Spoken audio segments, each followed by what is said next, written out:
So welcome to the podcast, man. Thanking you. Good to be here. Hell yeah. So you're Rob the Armorer. Yep, that's on Discord, yeah. Your Instagram is it just Robert on there? Yeah, well, in the bio it's Robert, but it's rt.airsoft. It's just my initials. Oh, that's right. Because I'm very original like that. Right? Yeah.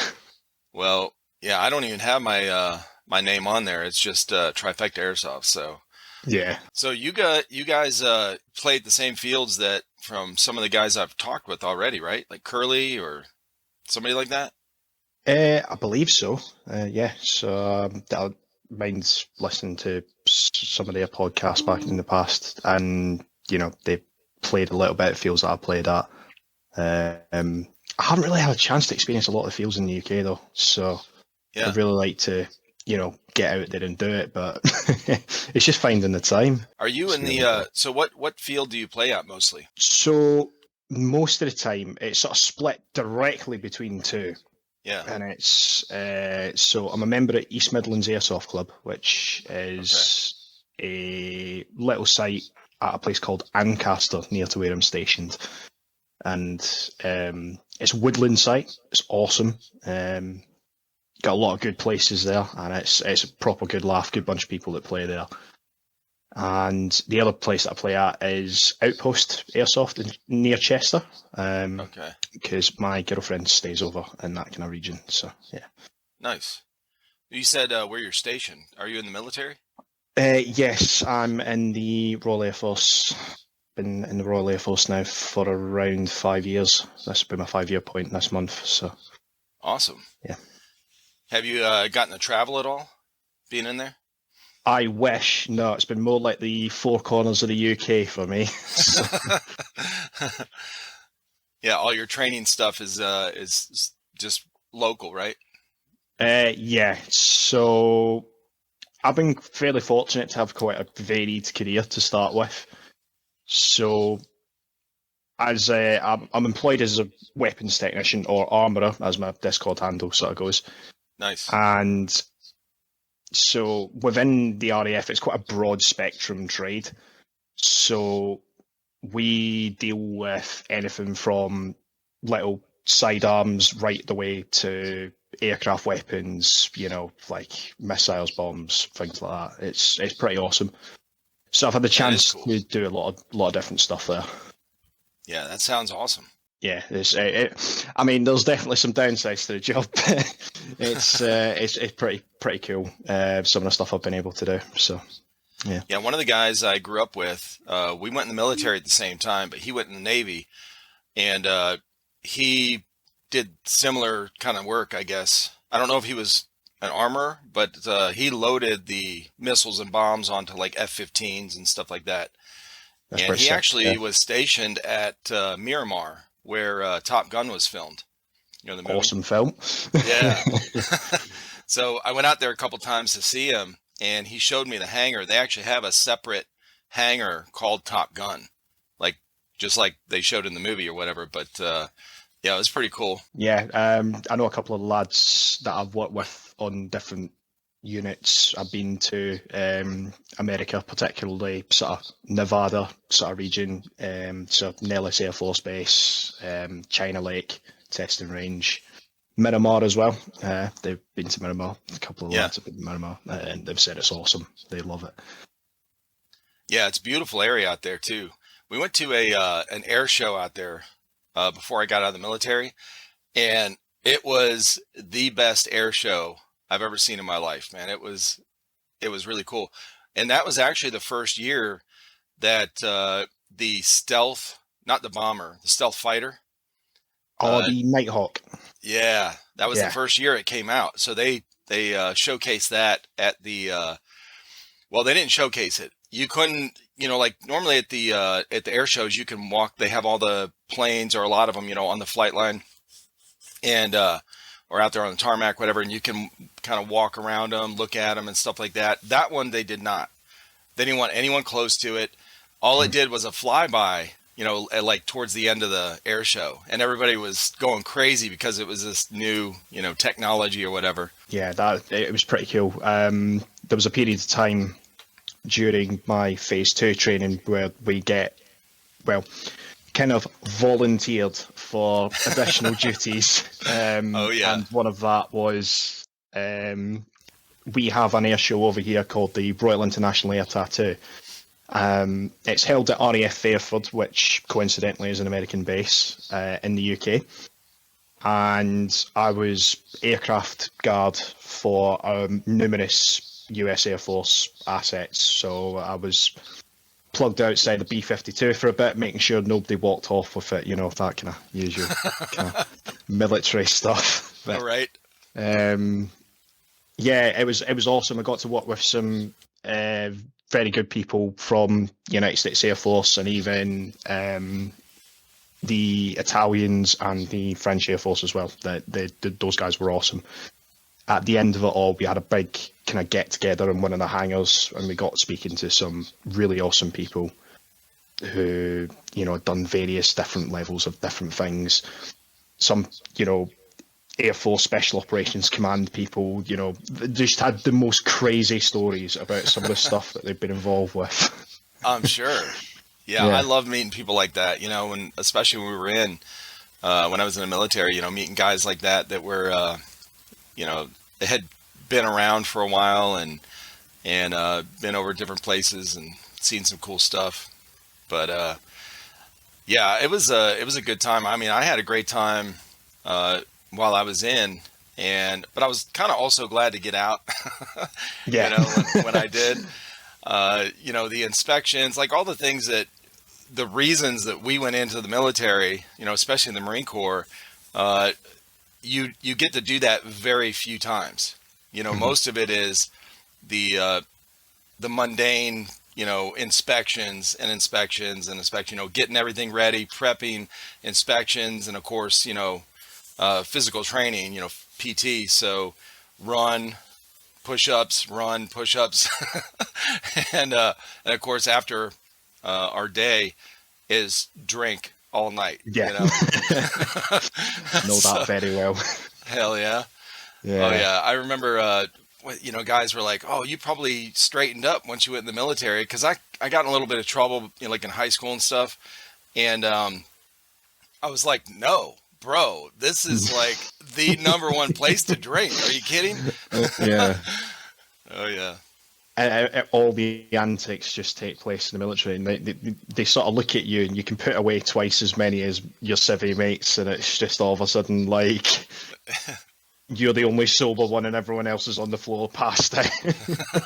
You're looking for somebody else to keep drinking with. Like, what the hell? So, how did you end up in the Air Force? Like, is that something you always wanted to do?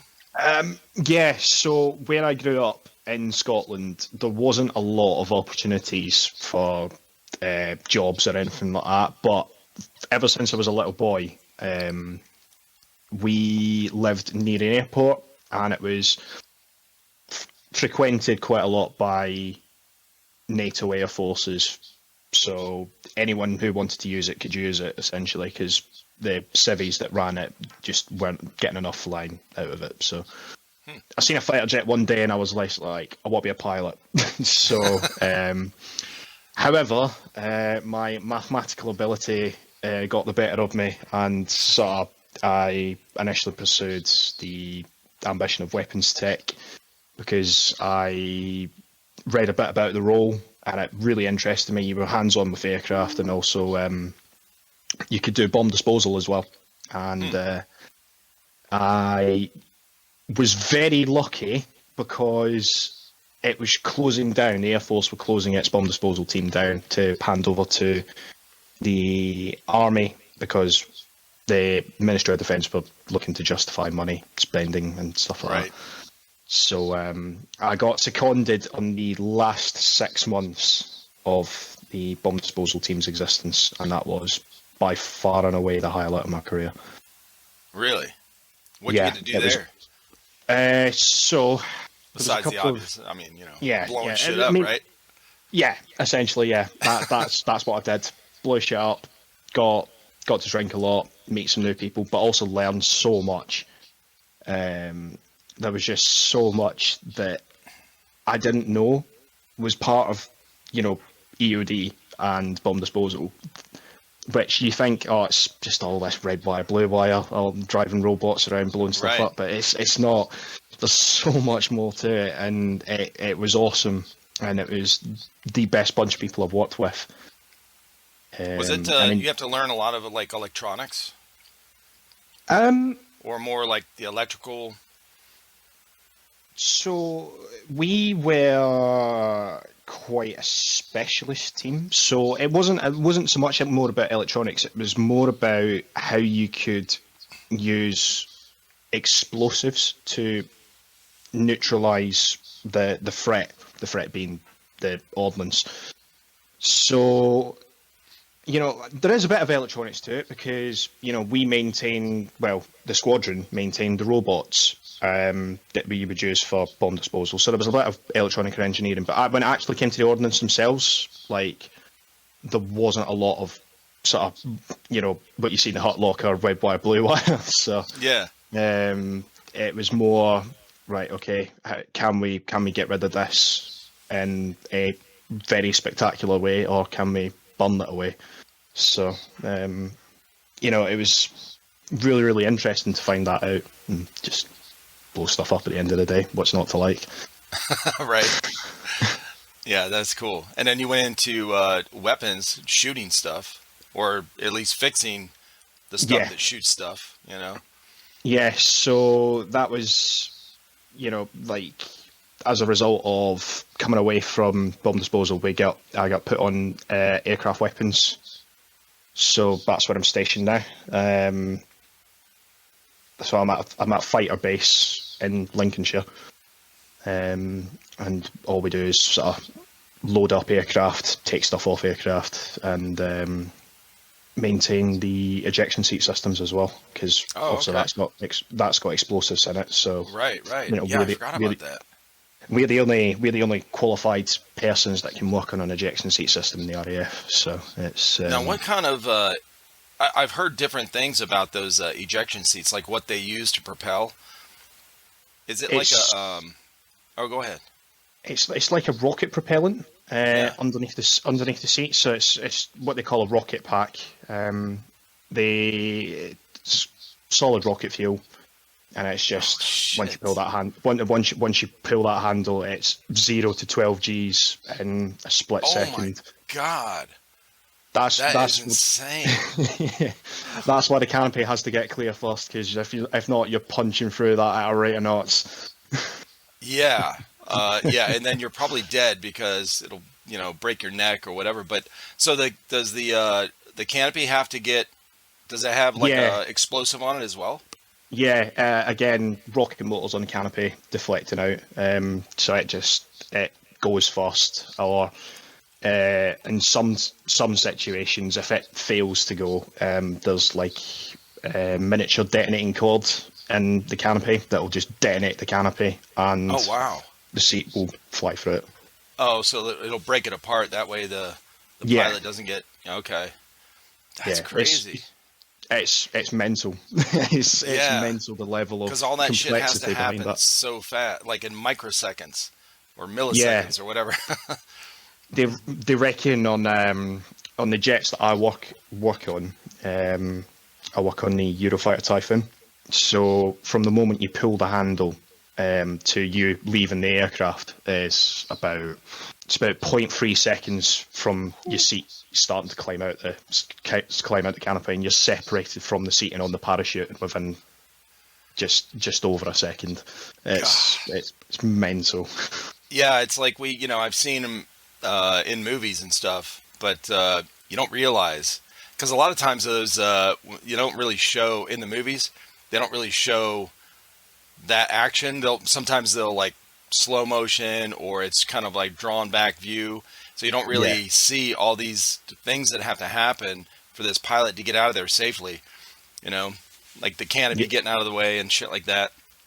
Yeah, there's all these different things. Like for the likes of myself, I can't really take things like Top Gun seriously when you see them fly and go sit his head in the canopy. But listen, bro, being in the military, once you're in the military and you go through all that training and stuff, and then you try to watch a military movie or whatever, it fucks it up. It's done. It's done. All you do. I remember when I first got out, my wife and I were sitting there watching a movie, and I couldn't even keep my mouth shut. I'm just like, what the fuck? Like, that's wrong. That's wrong.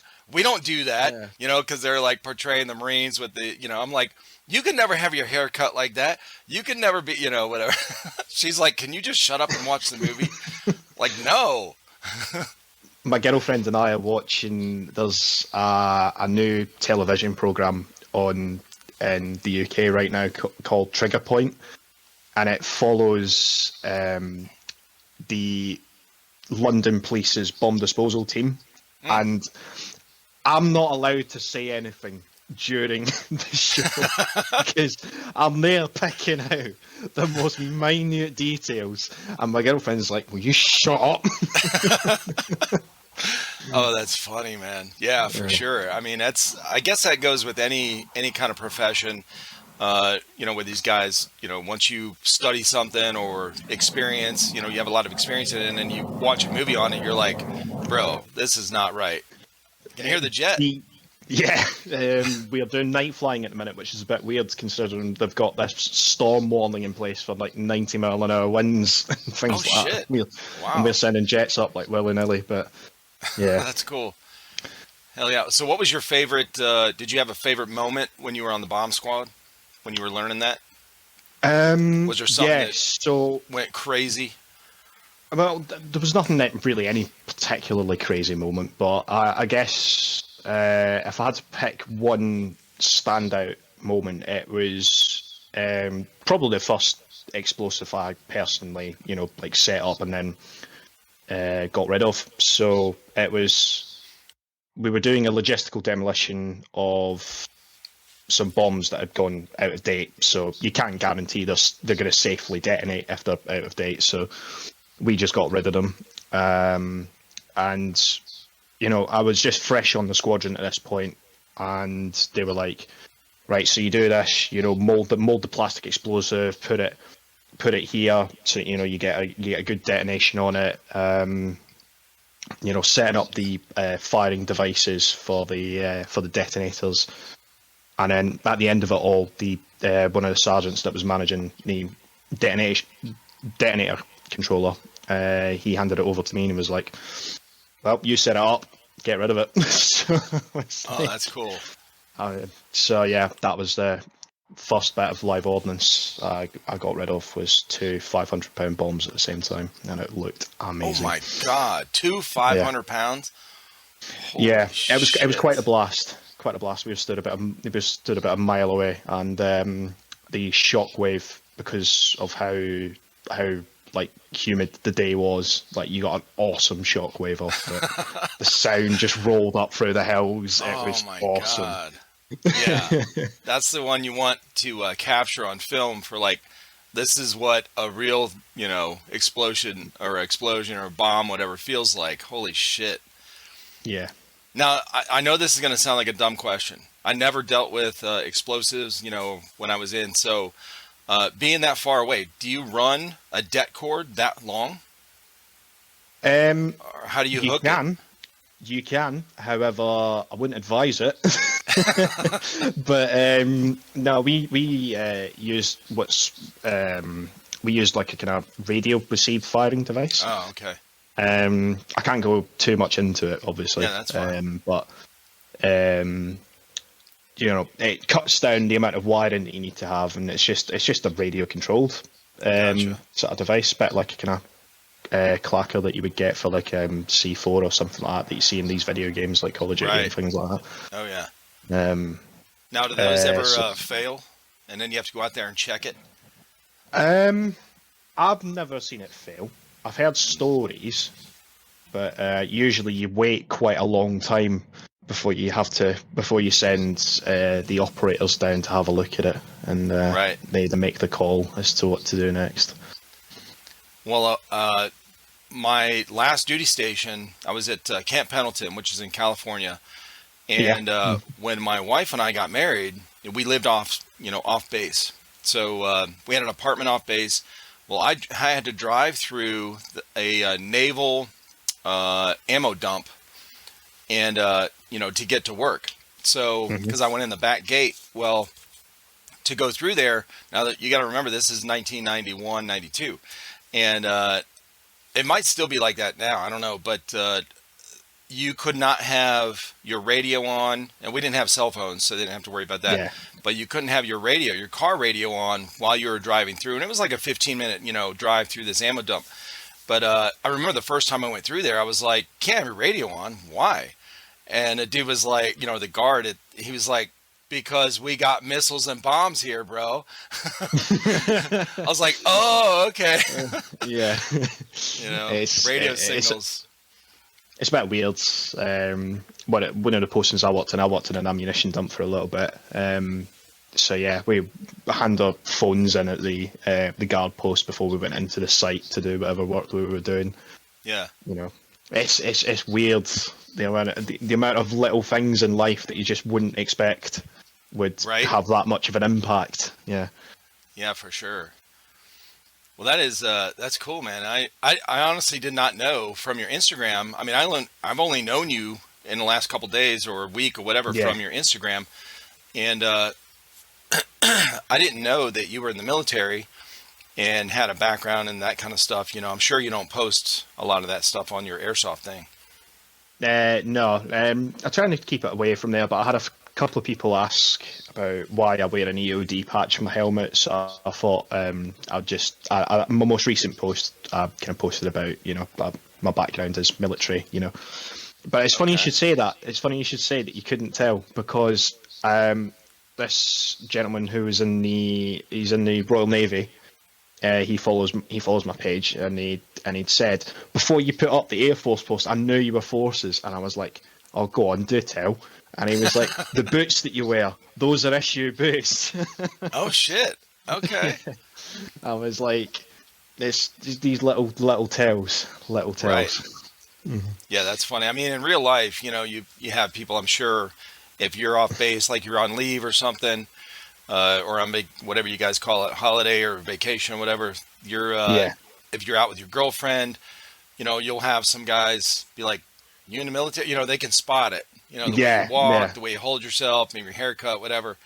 And but yeah, through the pictures, and I'm just scrolling through your Instagram, I'm like, okay. And I was actually surprised you messaged me on there, because I think I had messaged you originally, right? Asked you about being on the podcast.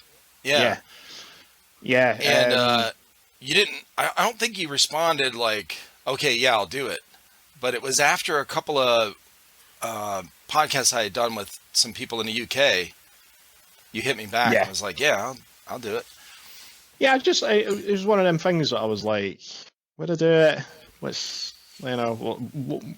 there to me?" I started the Instagram just as like a kind of way of storing pictures off my phone to sort of look back on memories, and then all of a sudden I've got about 170 odd people now that are like, "Let's see what this raging Scotsman does on a weekend," and besides drink, and besides drink, yeah, and no, and I'm getting invited onto a podcast, and I just thought, why not give it a go? It's more about connecting with different people, sharing different experiences, right? So exactly. And I always have whenever I text somebody, through Instagram, like, "Hey, I'd love to have you on the podcast," whatever. I get probably like 50-50 that are, there's some of them that are like, I don't know. I've never been on one. I don't know what, do you have a format? Do you have, I think they hear the word podcast and they think it's kind of like structured. Yeah. And I'm like, oh, if they're asking those questions to me, they obviously don't know how I am, because I am not structured and I'm horrible at, talking and getting my point across. So I'm like, no, it's very relaxed. There's no format. You don't need to prep for any questions. It's I promise you, it's going to be just about your experience, in airsoft, whatever. And usually it goes off on tangents, which I mean, I love meeting new people and finding out their background and stuff like that. Absolutely, yeah. Yeah, it's fun, and so it's been cool. So I was glad you messaged me back and we're able to do it today. Yeah, absolutely. I mean, just sorry about the jets, really. Oh, you're good, man. It's kind of a cool effect in the background. So, how did you meet your girlfriend? It's a long story, really, but to shorten it down, we shared a friend. We had previously not met through that friend, but we all decided it was back in May last year, and it was one of these holiday weekends where like everyone's off work on the Monday, so we thought, let's go out drinking at the weekend. So there was like a whole bunch of us that was up for this, and my friend had said, "Oh yeah, there's a whole bunch of us going. Do you want to come? Like if you're off that weekend?" I was like, "Yeah, sure, I'll book it off." And yeah, she came along to that, and we hit it off. It was one of them weird moments where you meet someone in person, you get chatting, and it was instant click. It was quite surreal, to be honest. Yeah, that's the best, man. When you meet somebody and you have that chemistry, it is it's really rare, Absolutely. Coming from past experiences, like relationships not been too good, but oh yeah. Hell yeah, that's cool. Well, I was going to ask too. Sorry, man. I've been it's all right. I work construction, and the last 2 days I've been sanding drywall. So God. So we're just as a side note, we're almost done with this unit that we're working on, and but all of a sudden the plans change because they're like, no, we want to move this light 3 inches over. So we're like, bro, we already got it set in there, So now we got to take it out, rip the all the electrical out the box, and cut a new hole, patch the other one, right? Mud it and sand it. So the last couple of days I've been fixing these other things and sanding. I try to mute it, but anyway, it is. So right before I texted you, I had just got home from work, and all morning I was sanding like 3 different spots, like this big, whatever. And I wear, something over my face, but bro, when you take that shit off, it just, you can't get away from this dust. I know. So, anyway, if you see me, coughing a lot, I'll try to mute it and not cough in your ear. But, anyway, yeah, I was going to ask if, did your girlfriend know that you were in the military when, obviously she knew when you met her, right? Yeah. And she's cool with it? Yeah. So we got talking a little bit, and she asked what I did, and I told her, and I don't think she'd met anyone directly sort of her age that was in the forces, so for her it was quite new and interesting. So she talked to me about what I did, different kind of stuff, and yeah, she's awesome with it. That's cool. And she doesn't live too far away from where you're stationed. In the UK, some people might consider it far away, but I imagine for someone in the US, where literally it could be 4 hours from one end of a state to another, it's nothing. But so she's about 2 hours away from the station. Oh, okay. So. Okay. Yeah, that's not terrible. It's not that far. Right. Well, I guess when you're not in the military, we have the same thing here. Like our expectations, like if somebody had a relationship and they're not in the military, they usually keep it close, right? It's within an hour drive or whatever. But when I don't know what it is, but whenever you meet somebody and you're in the military, like, hey, wherever I'm I don't have a choice, wherever I'm stationed, and typically you meet somewhere else besides where you're stationed. So 2, 3, 4 hours. I remember when I got out of school and I was getting my orders. My first orders were overseas in Okinawa, Japan. Bloody hell. And so and my girlfriend, who is my wife now, my girlfriend at the time was like, what? Like 10,000, all the way across the other side of the world. But, and we didn't have, we still had to use pay phones back when I was over there.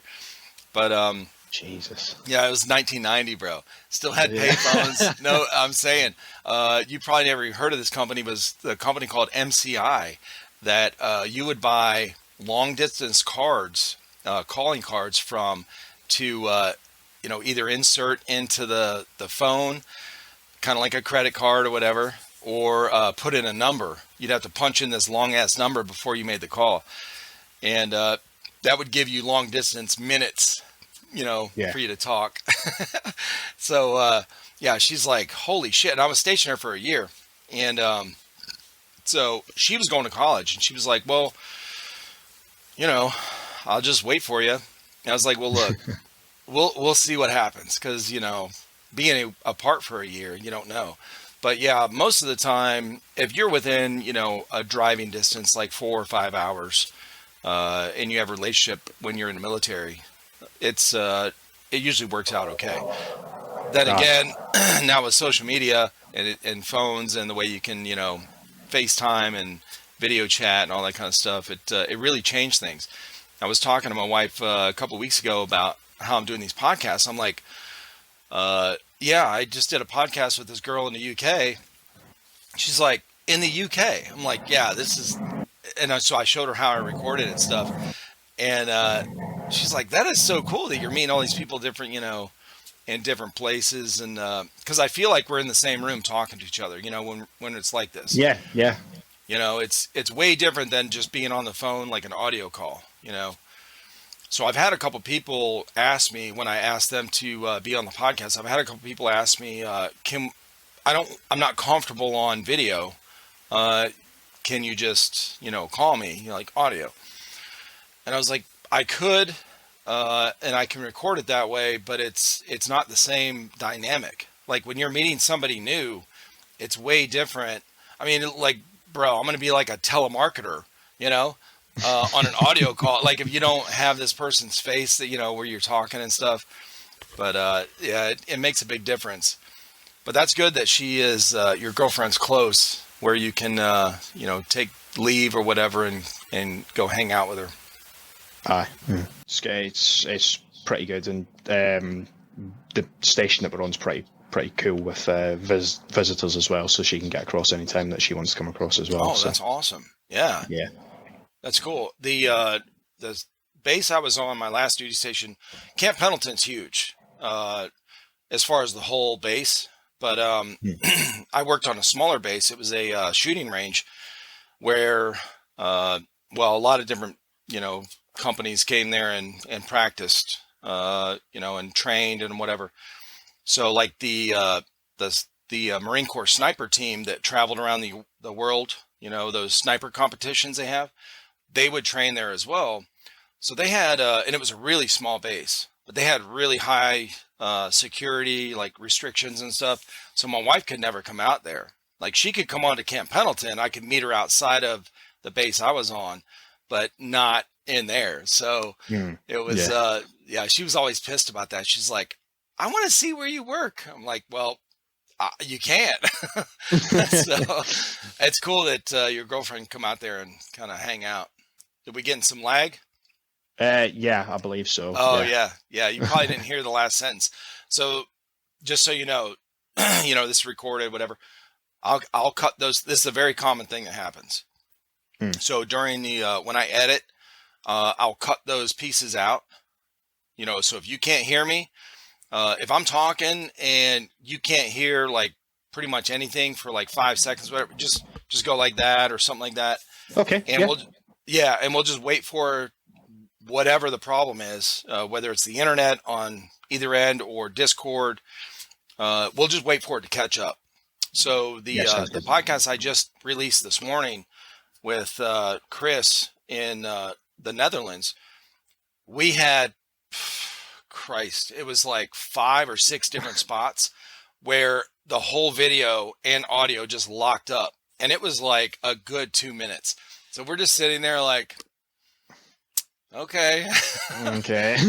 So I just go in and cut those out Yeah, so that the podcast, sounds smooth. Anyway, so if there's no anything problem. like that, yeah, just be like, okay, I can't hear you.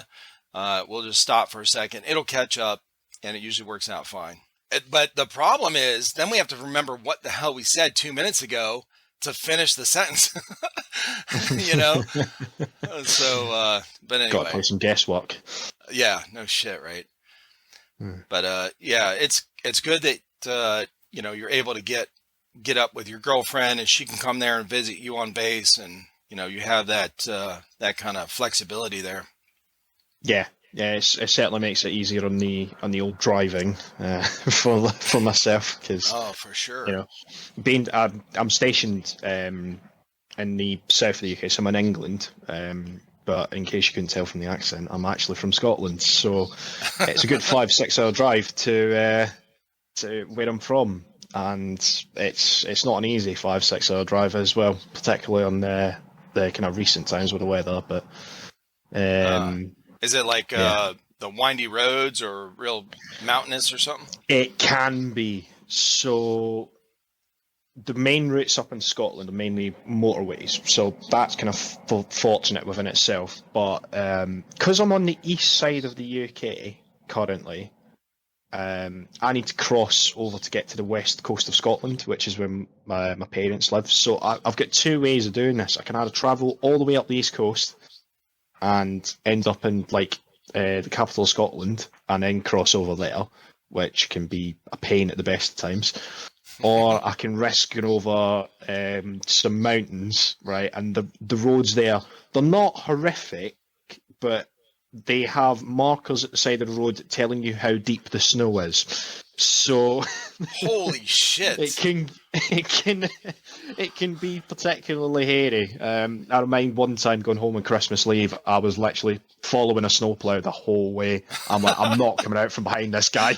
I'm telling you. If I come out from behind this guy, I'm gonna die. Like you're like partway through, you're like, oh shit, I gotta piss. And you're like, I don't care. I'll piss my pants. I gotta stay with this, you're flying off the Yeah, road if you don't. yeah, but on the whole, it's not a bad drive to be fair.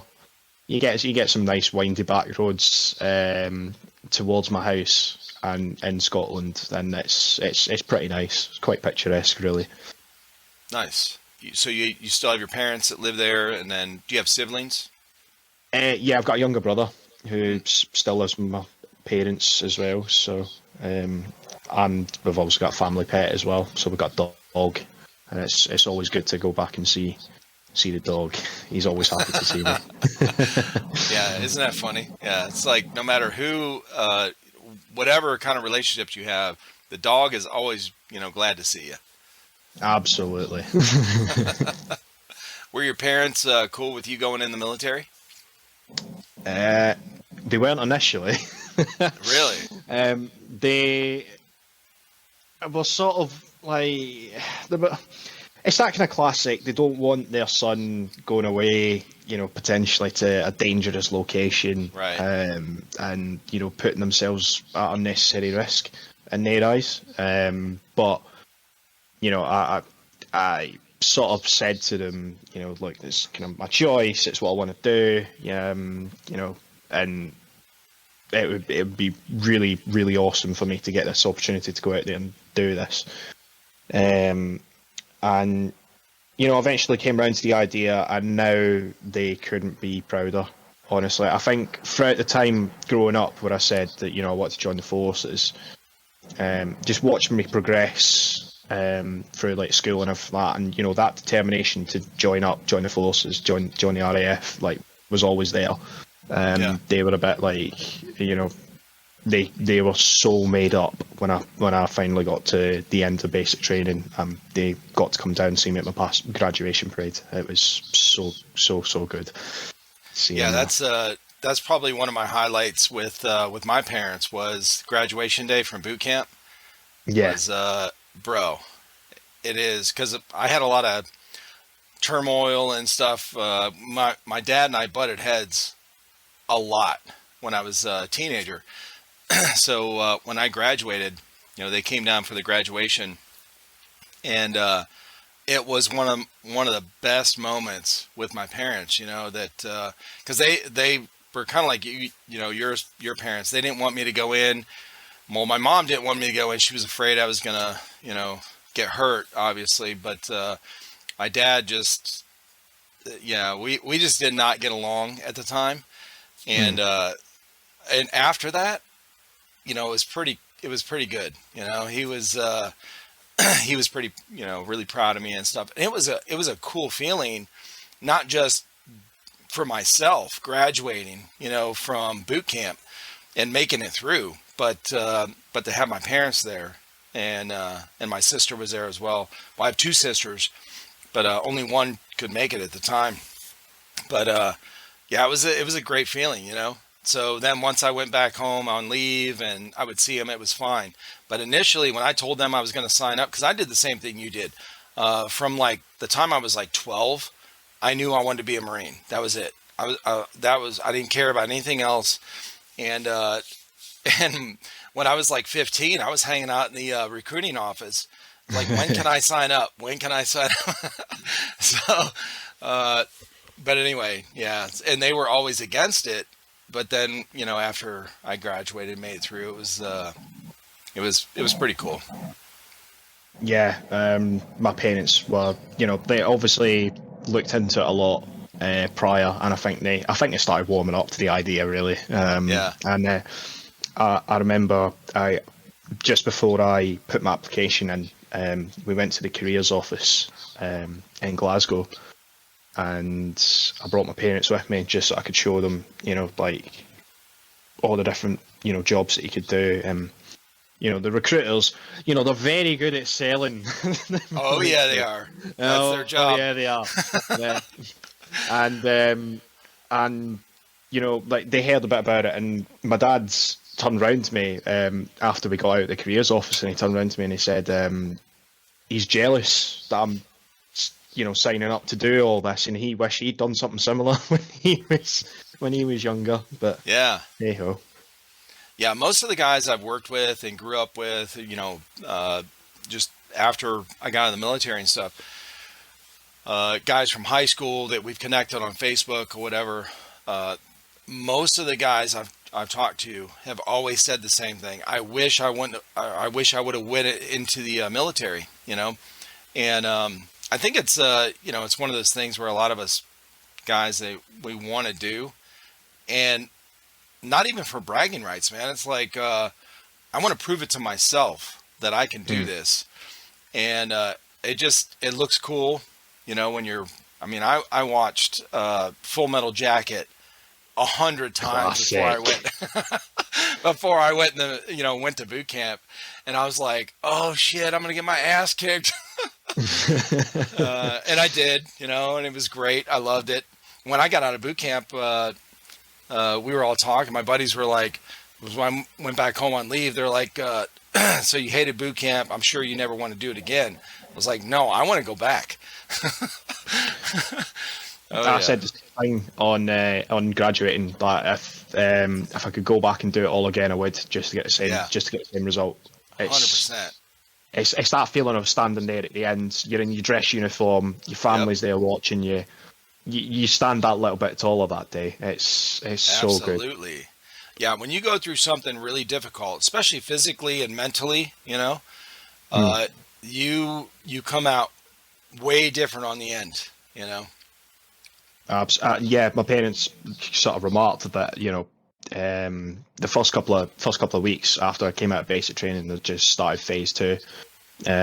We had a lot of time off towards the start of our course for weapon school, and they were already saying, you've changed, you're so much more, like, you carry yourself differently and everything like that. It's so weird how it just changes you like that. Yeah, for sure. It's a good feeling. Absolutely, yeah. So did your military career kind of like lead you into airsoft, or what got you into airsoft in the first place? So, airsofting wise, initially, I was the kind of typical military guy of airsoft is just a bunch of kids who spend like £3,000 worth of gear and just I felt the have same way. literally no idea how to use it. Yep.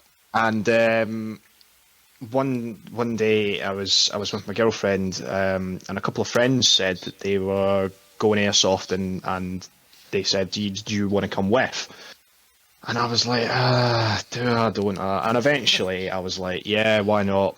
Brought my girlfriend along, and we had an awesome day. We had a really fun day, and that was at Outpost, and I was like, I'm still not convinced just yet if this is for me, but you know, it's been pretty good, you know, I went to my local site the next weekend. Literally the next weekend, I booked in at my local site, and yeah, I was hooked ever since at that point. Like, I was straight in there. It's replicating the kind of skills that you have sort of out in the field. I mean, I say that your kind of skills go out the window when you're dealing with some random kid who's running around the field with an HPA, and you've got no idea how to deal with that. No shit, except punch him in the face. Yeah. Oh yeah. But yeah, after that I was hooked, and eventually got my Yukara, bought my first gun. Now I've got so much gear I don't know what to do with. Yeah, it's a rabbit hole of endless amounts of money, bro. Yeah, my wallet is definitely feeling lighter after you know, getting into this hobby, but I enjoy it so much, and the people that I play with are awesome. You know, whether it's people from work that I go and play with at my local site, or my girlfriend and her family, and you know, some friends over in Chester that I play with. They're awesome. Like, such a good bunch of people. That's cool. Yeah, it's good that, you know, like, your girlfriend enjoys it as well. You know, it is a really good community. The airsoft community is very different from a lot of them. And I've said this 100 times on all these other, you know, people I talk to, but it makes a huge difference, you know, kind of getting in that group, because everyone makes you feel welcome, you know, when you get there, and it is a, you know, because they start out the same way. Yeah. And it is a really cool team, I guess, or family environment, whatever, to be a part of, that, you know, builds camaraderie. And I think, you know, if you just go play and never knew anyone there, it really, it's not the same. You know, it's going there, when you meet all the people, hear their stories, how they got, you know, excited about airsoft. And then you connect with them because you know, you're excited about airsoft as well. And so when you go back, like, you're instant friends, you know? Yeah. So the whole community is like that. Yeah. There was a couple of guys at my local site who aren't involved in the military, but you know, even in my first time going there, just by myself, and because it was that weekend after I'd been with everyone else over in Chester, and I just got there, got my rental package, and they already could see I've got, you know, like, positive weapon, and they were like, "Are you sure you haven't done this before?" And I was like, "I've got a little bit of outside training there."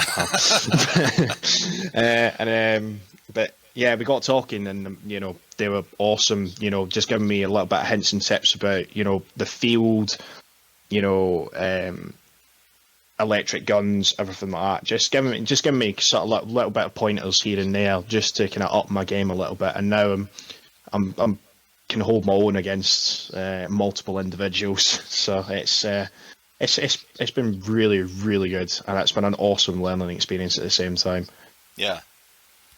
Yeah, it's really fun when you are able to do, you know, something you really enjoy, and the community, you know, the team and the people around you that you go to are that enthusiastic about what they're doing, you know, as well. So it's a really cool thing to be a part of. Oh yeah, and even with myself, I've got a sort of little bit of a kind of nerdy fascination with firearms anyway. So, Right. you know, I was always sort of drawn to airsoft, but just put off by these little kids. But so far, I haven't bumped into, you know, like this full cry wearing nods that full works. But I imagine they are out there looking somewhere in the shadows, ready to pounce out at me because they spent £14,000 on their equipment. But Oh, their parents did, yeah.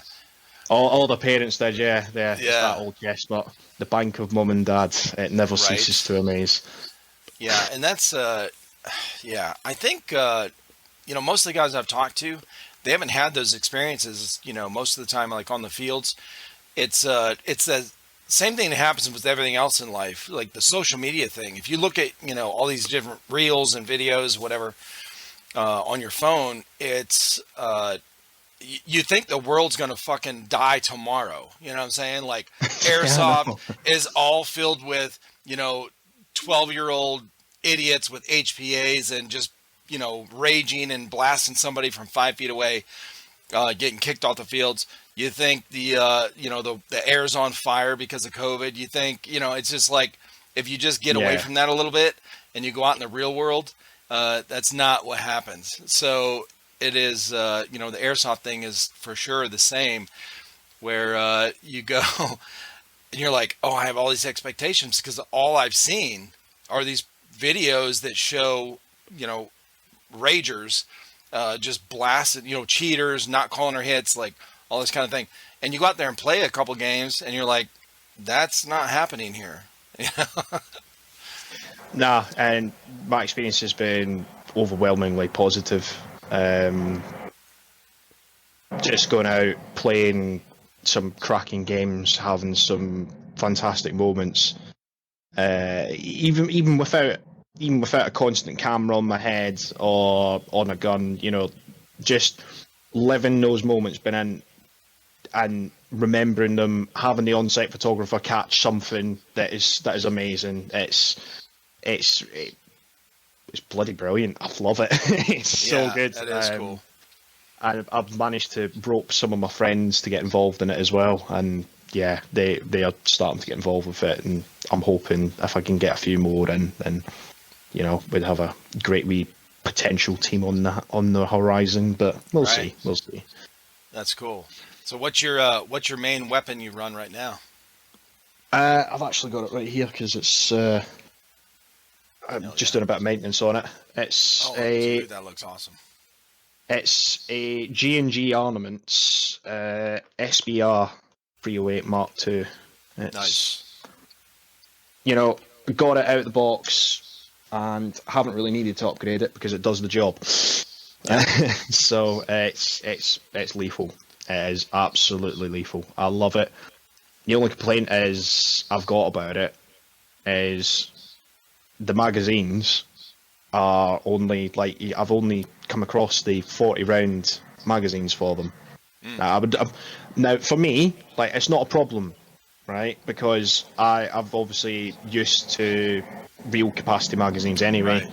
Right. But, you know, I would appreciate 120 rounds or something like that, just so I can use full auto. Because if I use full auto on that, it's just gone instantly. Yeah. And then you're having to reload. But yeah, it's absolutely brilliant. I've not had any faults with it at all, and it's definitely got me out of a few sticky situations.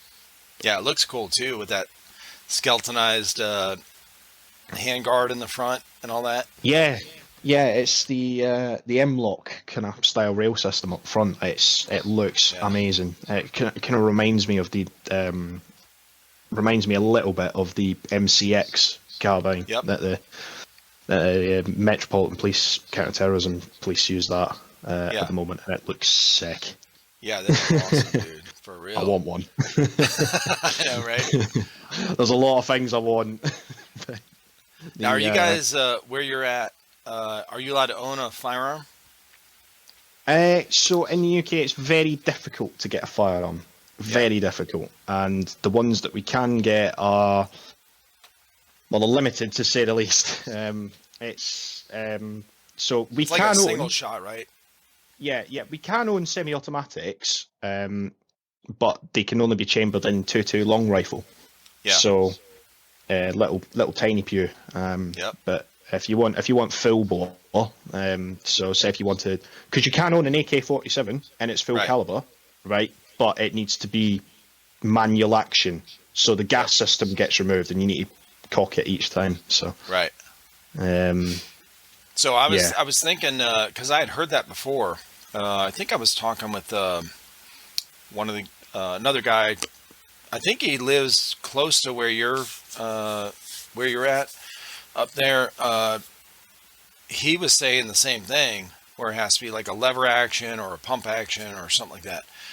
And I was wondering if, I guess, in the military, do they give you any kind of special connections where you can get a different kind of firearm, or is that like no matter, it's for the whole country, it doesn't matter? Unfortunately, it's one of them blanket rules where it applies to everyone. I would love to be able to, have a full bore weapon there on semi-automatic and use it responsibly, because I'm a responsible citizen. I don't dream about going out and being a criminal with it. But current state of affairs in the UK, it's just they just limit absolutely everything. But you can still shoot fun and exciting things. It's just they've either got to be down calibered or manual action. Gotcha. Yeah, it's quite a controversial subject, and it's one of them that everyone's got their own 50 pence on the subject. But yeah, I've had the chance to shoot both, UK compliant firearms and through the military, being able to shoot full bore weapons as well. Right. What do you guys train with in boot camp? It's the absolutely, totally not broken at all L85A2. That's I'm sure is infamous for the military community as being the most horrific service weapon known to man. And it is now, what is this now? It's the L85. It's on the A3 modification now because it's that good. But yeah, I absolutely hate it. Does it jam? Awful. I've never had it jam on me, but I've seen people get stoppages left, right, and centre for varying different reasons, and it's not great. It's not great to maintain either. It's too complicated. Really? Oh yeah. God, that sucks. Yeah, we had the so when I was in, we had the M60 when we would train on the M60 Machine Gun. It's that classic scene in the first Rambo where he's running through town, and he does the so that thing, and I was like, bullshit, that would not work like that. Okay, when I first saw the movie, because it jammed all the time. It was a real common thing, but that got replaced with the 240 Bravo, which the military uses now, but which does not jam and apparently shoots wonderful. I've never tried it, but so we had to train on that, and I was like, bro, what is up with this fucking weapon? This thing sucks ass. Like, the barrel heats up, it jams constantly. It's belt fed. It jams constantly. The barrel heats up so bad you gotta, you have to have your A gunner with a barrel right there. You got to swap it out. Yeah. Whereas the 249 saw that I trained on as well, they're still in service today. Those things are fucking awesome. But so we had issues with that kind of thing too. Now our M16s that we use, the A2s, those things are great. Great. And I'm sure the M4s are good as well. But yeah, our M60s, that was our LT5 or LR5, whatever, the ones you're shooting now. Yeah. The ones we hated to mess with. Yeah. We have a variant of the M240 in service with the British military because it's based off the same weapons platform. called the General Purpose Machine Gun, Okay. and it's awesome. Oh, it's so cool. I did a small arms maintainer course, so but I've done everything right up to from pistol through to the machine gun, and we got to test fire it, and it was so awesome.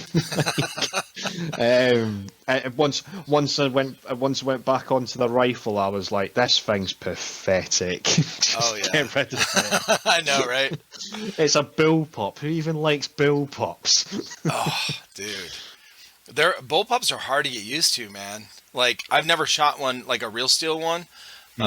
I've only done the ones we've gotten with the airsoft, and I just can't get used to the where the mag is and the freaking the hand or the pistol grip area. It's like it's very different and hard to get used to. I'm not used to it. I don't like it. It seems very difficult to transition to other weapons when you're using that thing. It was a bit weird for myself because I've obviously got a conventional style airsoft weapon, and obviously being trained on a bullpup, it's getting used to that muscle memory. It's getting used to like the magazine being forward of the trigger, getting used to the fact that I can swap shoulders with the airsoft gun, but I can't with the L85. It opens up so many different doors, and it was when somebody asked me, "Are you going to get an airsoft L85?" and I was like, "Fuck no, no." Oh, that's funny. I want something that I can actually use. No shit, dude. Yeah, I hear you. Oh yeah. Well, man, it has been great talking with you. It's been a while that we've been talking. I don't know how long, but I usually try to keep them. Yeah, I know, right? It's been an hour and 5 minutes. Bloody hell! Didn't realize I could talk for that long. No, well, I'm glad. That's kind of how I wanted these to, just like I said, just be natural. There's no format. We'll just bullshit. And usually I can only last an hour because I'm drinking while I'm doing these. Like every podcast, I'm drinking beer.